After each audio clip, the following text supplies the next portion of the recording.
guy. We would always go back and forth. Dominican Republic. Joe Smith? Joe. Is he still there? No, he retired like, I think in 6 years, he retired maybe 4 years. Yeah, he's down in Raleigh. Okay. Oh, Big Hand 6. Remember he had the ponytail? Yes, I do. With the slick back.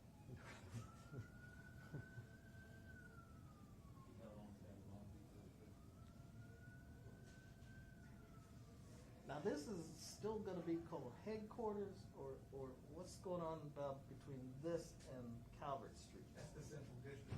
That's Central District. Yep. Oh shoot, are you live? Can I get this 1 second?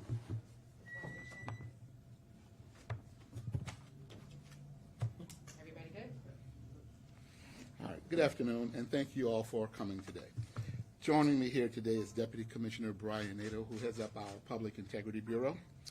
And we're here today to release body-worn camera footage from 2 police officer-involved shootings that occurred last week.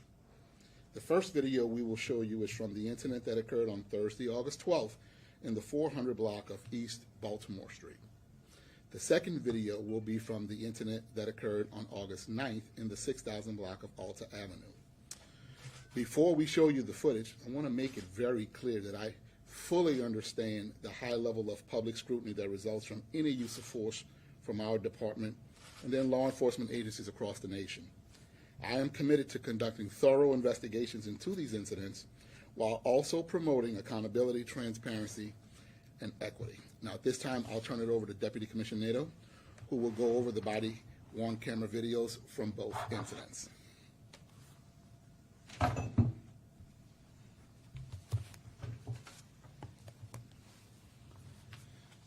Good afternoon.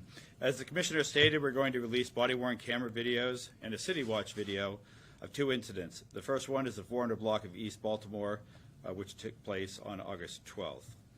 I will preface this by saying that body-worn camera videos that you will see have a 1-minute buffer. So when the officer turns the body-worn camera on, the video from 1 minute prior is recorded and stored, and audio is not. And the first body-worn camera, the first minute you will watch, will have no audio because we were able to see the video because of this feature. On the early hours of Thursday morning, August 12th, Police Officer Alexandros Hasminis of the Central District was on foot in the area of an area commonly known as the Block. He and other officers were doing their job by making sure the crowds leaving the area businesses were orderly. Just before 3:20 a.m., the officers observed several people getting into an argument near Holiday Street and also heard at least 2 gunshots from that direction. 3 officers believed they saw an individual with a gun and pursued that individual down Holiday towards City Hall. Unfortunately, that individual was not located. At the same time, Officer Hasminis observed the crowd and another male, later ID'd as Terrence Hillman, brandishing a firearm. In the first body-worn camera belonging to Officer Hasminis, the officer moves towards the intersection where the crowd is, and you will see Hillman with a firearm pointed it at the crowd. Hillman flees on foot, heading down East Baltimore. Hillman gets halfway down the block, turns and points the gun at the officer. The gun is later identified as a .38 caliber Taurus revolver. The officer fires his weapon, we believe 3 times, striking Hillman, who drops the weapon in the street and drops to the ground. Another male begins to walk over in the direction of the gun, but you'll see the officer orders him away and secures the revolver by standing next to it. Other officers arrive and provide medical assistance to Hillman. The second video is from City Watch. Watch to the right side of the screen, and it will show Hillman running down the street, turning towards the officer, raising his hand up with the gun and pointing it at the officer. At the end, you will see 2 photos. One is of Hillman's .38 caliber Taurus revolver with 2 rounds, or bullets, which were located inside. And another photo will be a close-up of those bullets, where you can actually see a primer strike on one of the bullets. This would indicate that there was an attempt to fire the weapon. However, the strike on the primer did not go, therefore the weapon did not fire. This gun is not reported stolen and is not registered to Hillman. BPD and ATF are working to identify who the gun may be registered to. We will now show the 2 videos.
got security.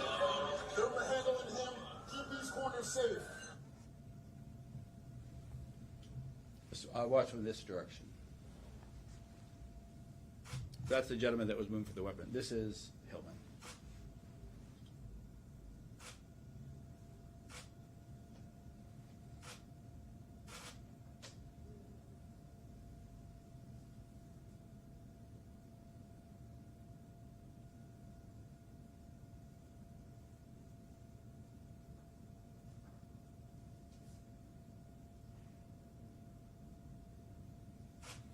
And here you can see the primer strike right there.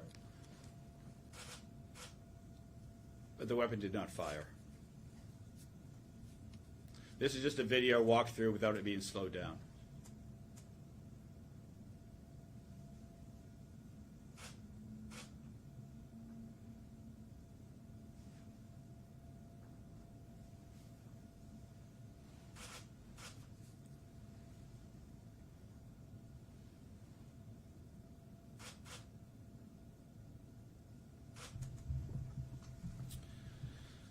The second incident we're going to speak about is an incident that took place on August 9th at approximately 9:18 p.m. or began at approximately 9:18 p.m. 911 received a call for service at the 6000 block of Alta Avenue. The caller indicated a male at the house was armed, assaulted her daughter, and was having a behavioral crisis. Officer Jeffrey Klein was the first officer to arrive. You'll see Klein's body-worn camera video where he meets with the subject's wife and daughter. As the wife explains to the officer what's taken place, Klein moves them across the street out of harm's way. The wife describes some of the weapons in the house, and as other officers arrive, they move the family further down the road away from the home. The daughter calls her brother, who is still in the house, has him exit the residence, leaving the father, who's later identified as Marcus Martin, home alone. In the video, you will see an officer on his cell phone speaking with Martin, but he refused to exit the home. The officers called for additional units involving the SWAT, including the SWAT team and the hostage negotiation team. Members of the hostage negotiation team are trained to deal with crisis intervention and behavioral crisis and have behavioral crisis training. Once those assets are on location, they can see Martin walking around inside the house as a laser on his weapon, which is hitting the windows as he moves around inside the home. They attempt to make contact with Martin with no success. They then use the Bearcat, which is an armored vehicle, for protection and move closer to the house where they can use the public address speaker on the Bearcat to attempt to engage with Martin. The second video will be that of Officer Stephen Coughlin, who is in the Bearcat. The time is now at approximately 3 a.m. On his body-worn camera, you can hear a conversation the hostage negotiator, who is Pierre Dolson, is trying to have with Martin. You can also hear Officer Coughlin relaying information to other members who are not in the Bearcat. The third video is from the negotiator, Pierre Dolson. He continues with a calm voice trying to get Martin to exit the home. During this time, you can hear discussions about Martin calling 911 and threatening to shoot anyone who approaches. The fourth and last video is that of Sergeant Kirk Repke. The sergeant is operating a robot which has driven to the front door of the house. The robot was unable to gain entrance to the house due to a storm door. The robot is equipped with audio video, which Sergeant Repke can monitor from a distance. You will hear Sergeant Repke narrating what he is seeing and hearing from his position with the SWAT team, which is two houses away. The robot does not have recording abilities. Towards the end of the video, you will hear Martin discharge a shotgun from the residence. At the time, Martin is standing inside the door to the right behind the door frame. A SWAT sniper, Officer Jeffrey Archibald, is positioned diagonally across the street in the same direction as where Martin discharges the weapon. The sniper fires one round, striking Martin. We do not have body-worn camera from Officer Archibald. Officer Archibald has a body-worn camera, but in his sniper role, it's not activated. Once SWAT members entered the residence to render aid to Martin, they observed Martin with one AR-15 with a sling over his shoulder and a shotgun lying next to him. It also appears that the shotgun slug from Martin's weapon did strike the robot. Total weapons located inside of the house: 3 AR-15s, 1 Taurus 9mm pistol, 2 shotguns. Additionally, multiple boxes of various caliber ammunition, various gun-making tools and gun parts were located. 5 of the guns were registered to Martin.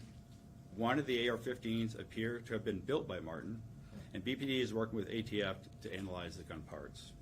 We will now show the video. I will caution you the video is approximately 11 minutes long. We want to make sure that we capture the initial interaction with the family, the negotiation with Martin, and what took place in the final moments of the incident. We'll now show the video.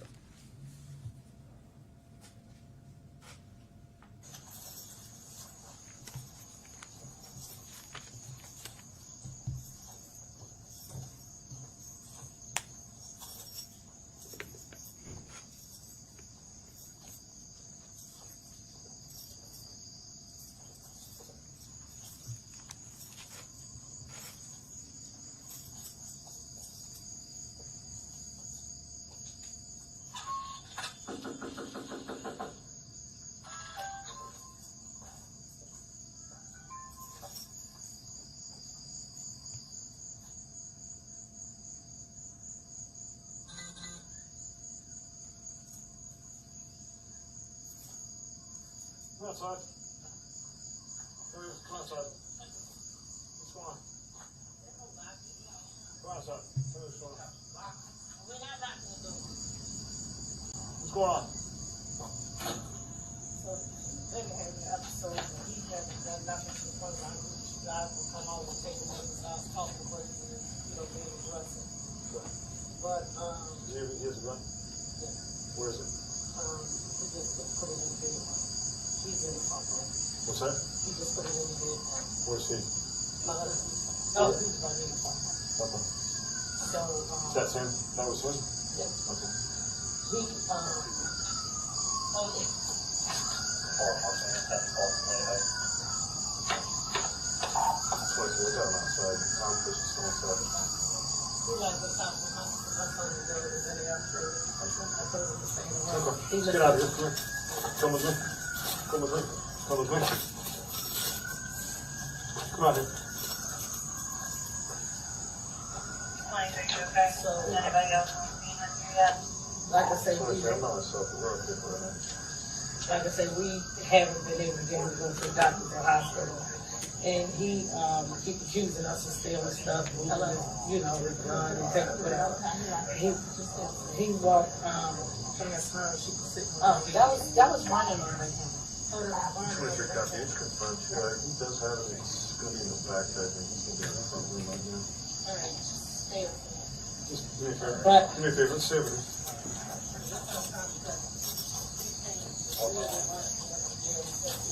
Okay. What's his name? So, Marcus. Marcus? So he thinks that we did something to him. He's going to jail. What happened was he came in the room, he started doing like this to her real hard. Okay. I think he saw his grandfather in my face. So he said, stop looking like my Does he have grandfather. psychiatric issues? Yes, Okay. schizophrenic. Why does he have a gun? Because it's not nothing that was stopping him from getting done. And he don't always have issues. Okay. And he's, has Where nothing did there. Where did you put the gun? Where He put it in the bedroom? Yeah. Who else is in there? You got your son and My daughter? brother and the dog. Son, I'm brother saying, and the dog? right here in front of him, How old is he? 40. Oh, my How son, old is your son? 14. He upstairs. So he's in this house, let's start going down the street as well. Yeah, start going Yeah. out. We're gonna get his gun. I'm gonna just have him film. Is he on the phone again? That's all my son. Get So, the like I information was on the gun. telling We need to know him, where that is and where he's at. Okay? We're gonna keep moving down the road. No, that's not him, that's my brother. Okay, yeah, no, that's what I'm saying. Have your brother get the information. Ma'am, you can just keep moving this way for me? He's standing in the room upstairs, he's not downstairs. Okay. Yeah. It's a handgun, correct? No, he got a big thing. What is it? A machine gun or a rifle? No, not a rifle, so I guess it's a machine gun. It's big. This officer is speaking to him on the phone, trying to get him to exit the house. Okay, listen. I understand that. I understand that you Hey, well, This is one of the SWAT officers inside the Bearcat. This is going on, depends on where he is. But he can move, bro.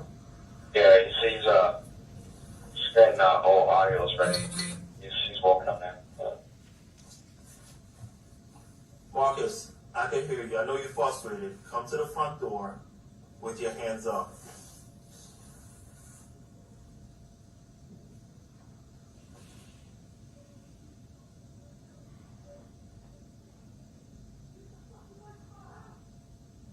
He is very upset. Marcus, we're not going anywhere. So the quicker you come to the front door, the quicker we resolve this. Sounds like he's doing something. No, it's the robot trying to go up the stairs. Did the robot just hit us? Marcus, come to the door.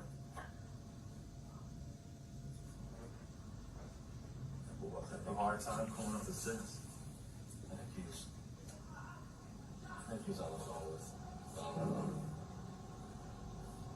This is what the tape he just said. If they in my house, they're getting shot. Yeah, Copy. He's calling 911. Steve, does the back wheels of the robot look good? What is it? What? Back wheels. Just for reference, we're at 3:13 in the morning at this point. Can you see the robot? As it deployed, it's pretty steep. I don't know how he has to mitigate that. It appears to be functioning, but it appears to be too steep for the robot to handle.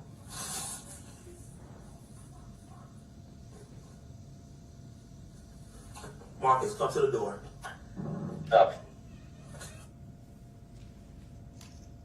So, maybe say, hey, throw one of the guns out and we'll turn your power on. Marcus, if you throw one of the guns out, we'll turn your lights back on.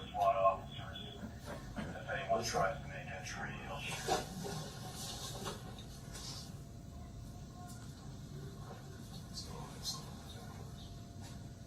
Thoughts? Marcus, you want the lights on?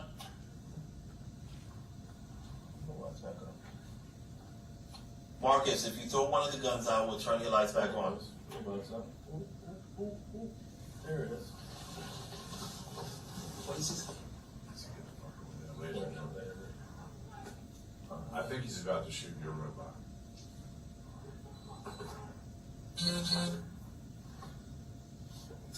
About to shoot him. Yeah, I saw the laser right at that height. Marcus, come on outside. The robot's not going anywhere.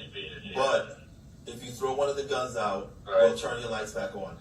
He apparently just called 911 and said he can see tech units out in front of his house, and he's going to shoot them and shoot anyone who comes in his house. Marcus, do not fire a warning shot. I need you to come out with your hands up. You have him right in front of his door. We can talk to him through the robot. I don't know. That's up to the negotiators and you guys.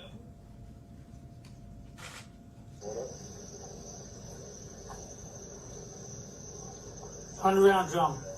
So he's got a 100-round drum.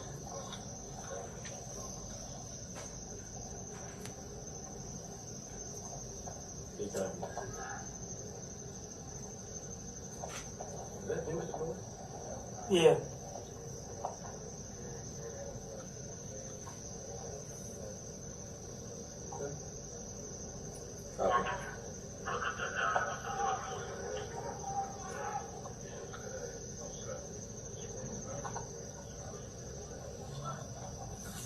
He's gonna pop whoever comes to the front door.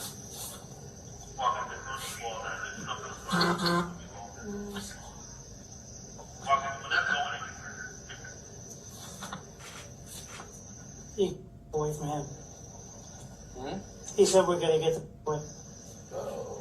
That's right. He's gonna kill us.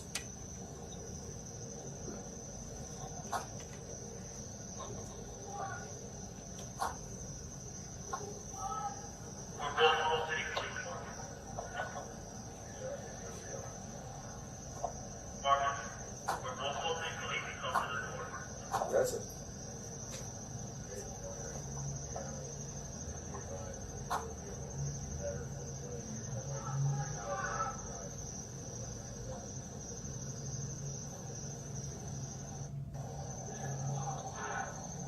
You guys want me to pull back? No, just put the camera on too. I'm going to the house here. Yeah, right now. He's tired. He's saying go up the steps. Can we talk to him or no? He's talking to me.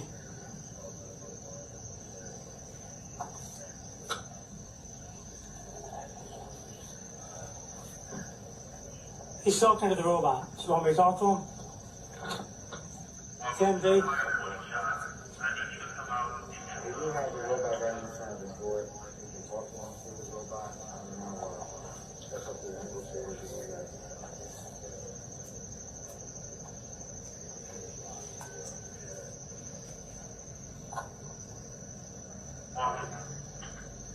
Let him continue to talk. Okay.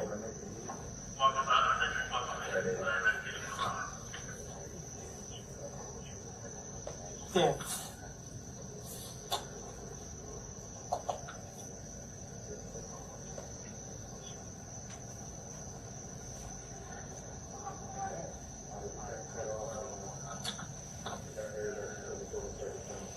Yeah, he said get.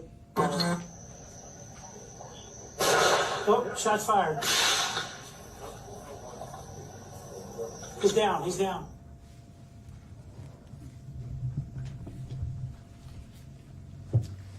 So those are the two videos.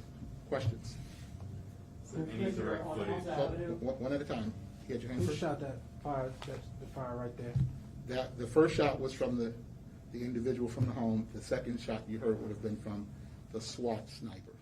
Was the first shot fired when the man had come out of the house? Was he coming out of the house, or was it at the robot at that time? So you can picture inside the residence, he was behind the door frame. The robot was on the front steps. He came up to the door frame and peeked out around to look outside, stepped out behind the door frame, and then shot diagonally outside in the direction of the robot. Diagonally straight across the street was the sniper looking back at him, and the second shot is the sniper. So he shot out the door, but not at the robot, but out towards. He did strike the robot. Whether or not he could see the sniper, what he saw, we don't know. We don't have that vantage point yet. Of course, it's all under investigation. Was he making ghost guns in the house? It's possible, and we're working with the ATF to determine that. We know that one of the rifles was self-made. What happened with the mom? I'm sorry? Was she able to contact him again? Because it sounds like she was whisked away, and like what happened with the family? Yeah, so they actually remained on scene. The brother came out as well. He was a little younger. Actually, they actually made an audio recording of the brother talking to his father, for which they were going to play to the father to try to see if that would work. I mean, it's all part of a hostage negotiation attempts to make contact. They never, in the SWAT vehicle, they had it ready to play to him if he had come to the door. They never got in a position to play it, but that was one of the tactics. But they did remain on scene. Had you had any incident at this house or with this man before? To my knowledge, there were no other calls that came from this house about this individual. Did you also say he legally owned a gun? One at a time? Sorry, wasn't there one in 2018? We had asked for a copy of 911 calls to that house. From what I remember, there was one in 2018. But not in 2021, is that what you're saying? Yeah. So there was a previous incident with this house? But not recent, yes. I believe there was. So there was a call for service that we got to the house, but that was it. Was it psychiatric related? Or? I think it was behavioral crisis, but I'll triple check on that. But that was several years ago. It wasn't like in the last year or two. And it was abated by the officer on the scene. You all had an incident yesterday on the 3600 block of Ravenwood, where the subject was taken into custody for psychiatric review without incident. What was the difference between that incident yesterday, where it was an hours-long standoff, versus this incident? Well, without being there and without having maybe what you have right now, it's hard to really say. What we know is that this call came out from the initial start about a person having a crisis but armed with a weapon. And we, immediately begin to learn about even more weapons. And so I think that's That's the difference. The immediate call, when the information you first learn, if it is about a nonviolent individual with no weapons in the call, perhaps a different approach can be used. Can you tell us how many officers were placed on administrative leave because of this? Is it just the officer who fired the shot? Is it everyone involved? In the second video, it is just the officer who is involved. In the first video, it is just the officer who is involved. So just the sniper in the second video and just the officer we saw in the first video? That is correct. Do you have any background on Martin in terms of how he obtained these weapons? They were legal, some of them were legal? To the best of our knowledge, we know that five of them were registered to him, owned by him and registered to him. One we know was handmade or homemade rather. None of them were stolen, but we don't have any information beyond the fact that we knew that he owned 5 and they were registered to him. I guess where I was going with it, because early on in the body-worn camera, they were talking about he had psychological issues, etc. I thought that would be prohibited of a person with issues like that to own a gun. If that information is known and then used at the time, that's possible, but what we have is what we have. What we learned is that he had 5 of them that were owned and registered by him. How he obtained them is still under investigation. I think that's why it's so important for the relationship between ATF and BPD, because the answers to those questions come out further in the investigation. There were no hostages in the home or anything, so could you speak to why it was a fatal shooting? Could there have been any other means of settling this issue? Well, I think it would be probably premature and improper for me to say that before the results of an investigation are finalized. That's why we have these police-involved that's why we have these investigations on police-involved shootings, to determine how and why. Because I would have to anticipate what the officers saw and was thinking at the moment. And we haven't interviewed the officer. So that questions like that come out in the investigation. It would be highly improper for me to speculate the outcome of it at this point. Was there a mental health expert or somebody in that area there? Yes. Present on scene? Yes, there was an officer who is trained in crisis response. All the members of the SWAT team were trained in crisis response. That's the nature of the SWAT response. And so all of them trained, but one person specifically was trained in crisis response and was on the scene to help communicate. Is there any direct footage of the shooting of Mr. Martin? Something that actually shows where the sniper in relation to where Mr. Martin was? There is not. There is not. Can you explain a little bit more as to why Mr. I can't pronounce the gentleman's last name, but the officer who shot Mr. Martin, why his body camera was off? And I'm sorry, before you continue, I didn't get a chance to get your name. I got here a little bit later, if you don't mind saying what your name and your rank is. Say that one more time. Your name and I didn't get your name. Oh, I'm sorry. Brian Nadeau, N-A-D-E-A-U. I'm the Deputy Commissioner for Public Integrity. As for the sniper and the body-worn camera, so every member of the department, of course, that is out working has body-worn cameras that are used body-worn cameras for all interactions unless it puts them in danger. The body-worn camera video on a sniper, because the body-worn camera emits a light from the front of it when it's on, activated, so that we know that it's on and working, could put a person in danger if they're taking up a sniper position in the dark. And sometimes snipers, of course, are prone on the ground with their sniper rifles. Sometimes they're on roofs with their sniper rifles. So it's been the practice of the SWAT team for snipers not to use the body-worn cameras for a few reasons. One, the green light certainly could put them in danger. 2, the position they take may not be valuable anyway. 3, usually they're there for a lengthy period of time, and the body-worn camera certainly has a battery life that can expire. So that's one. Back to your question at the back, though, about how he has those weapons. You actually heard of the video, the wife talking about the weapons. The officer on the street asked the same question: how did he have these weapons? The wife did not know. So part of our investigation is working with ATF to find out exactly how they were purchased, what documentation was used, and how did he actually get those registered. Can we go back to the first video real quick just for reference? So when the officer pursues the individual, why did that pursuit happen in the first place? Was there some sort of, was it just because the officer saw a gun? Did the man pull the gun out? Did he aim the gun? What happened that caused that initial pursuit? Well, the subject was approaching on Holiday Street, pointing the gun at the crowd who was beginning to get, this confrontation was escalating from verbal to physical, When they saw him with the gun, they started running, and I imagine when he saw the officer, he began to flee away from the officer. The officer saw it and pursued him, and then he turned around with the gun halfway down the next block. Thank you. It happened fast, I just didn't know. Thank you. How is that man doing? At the night he was shot, he was in, I believe, critical but stable condition, I believe. So, yes, he was brought to the hospital. Obviously, he had injuries. He was taken care of at the hospital. When they finished, I believe it was the next day or the day after that, he was released, taken into custody. Is some outstanding warrants plus these charges and a violation of his probation. Have y'all released his identity? I'm sorry? Have you released his identity? Yes, yes, it was released. And as far as East Baltimore Street, initially, police were saying that he turned toward an officer.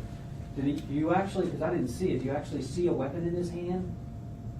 We can, if I can say, we can play it again, but in the first video, each time we do the circle with the round, you can see the gentleman with the gun pointed on CCTV as well as the body worn camera. The easiest video to see that on is the City Watch video because that circles right.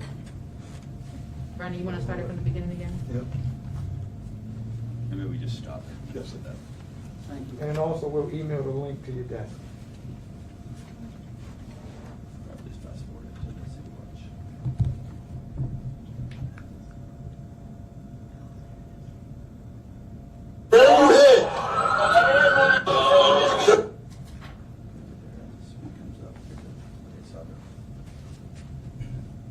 Went too far. Yeah, He's just gonna redo it. Right here, if you watch, he turns around, that's his arm and the gun. Now, you said that there was a mark in the back of one of the bullets. Does that imply that he tried to fire? Yeah, so we get, right here. That's pretty quick. So these are 2 rounds, bullets that were inside the cylinder. You know, on a revolver, they don't eject out, they stay.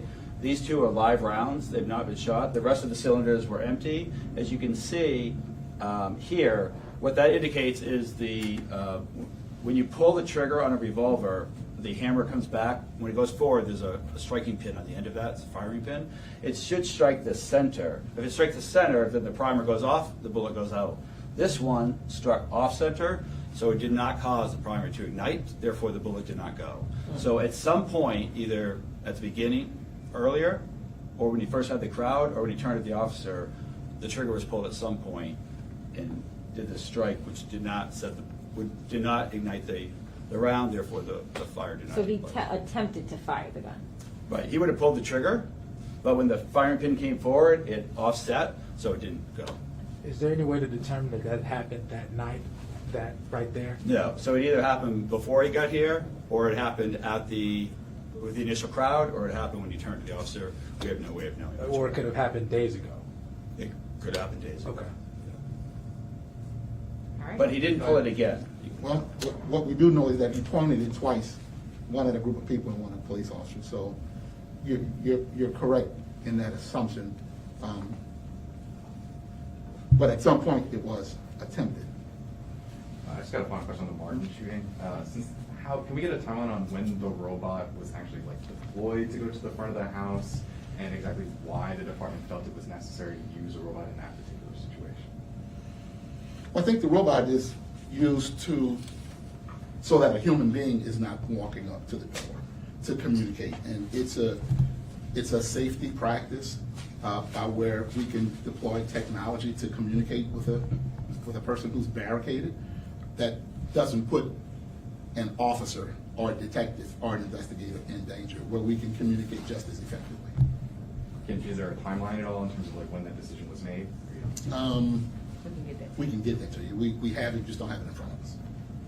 Last question? Two-pointer about that incident out here on Baltimore Street. I didn't hear any audio for quite a bit of time. Now, and how many seconds or whatever before there was an actual, the shooting actually took place? Do you know how many seconds between the time that the audio started? So the audio, so when an officer activates his or her body camera, there's a 60-second delay, and it's called a buffer. And so while it captures 60 seconds prior to it, it's 60 seconds delay before the audio actually kicks in. And so the officer's already into the scene well before the audio kicks in. So the audio can be accessed or it's never. The way the technology is, with the 60-second buffer, 60 seconds later is when it kicks in. And no, we can't go back and get the audio. And there's a gentleman who was walking, following this whole scene. Now, who was that person? It was a person in white. Or did you? Yeah, so he's actually wasn't following the scene. He was actually ahead of the runner. As you'll see, he's already right here. Like the runner, well, he got here, but he gets there first. He's in the middle of the street. Again, the block at this time of night is very crowded. And so he's one from the crowd that had moved himself down this way. He's actually gets down here before the shooter gets down here. They don't appear to be together. Although once the gun goes into the middle of the street, you see him walking towards the gun, and the officer protects the weapon. But we don't think he's involved with the individual. Thank you, guys. Thanks. All right, thank you all. Anybody need me to play it again? And we'll stay here for additional questions. But just clarity, some of the questions that you guys asked were actually answered in the narrative. For instance, the buffer, once you turn it on, it goes 30 seconds back. It records video but not audio. 60 seconds back. But yes, it records video but not audio. Yeah, that's a new feature because before it only took 30 seconds. And as soon as you guys head out, we get you out, I will send you guys both videos, YouTube links. You'll have access to that so you can use that for your station. She's asking if we're gonna send out the names of the officers. We've already done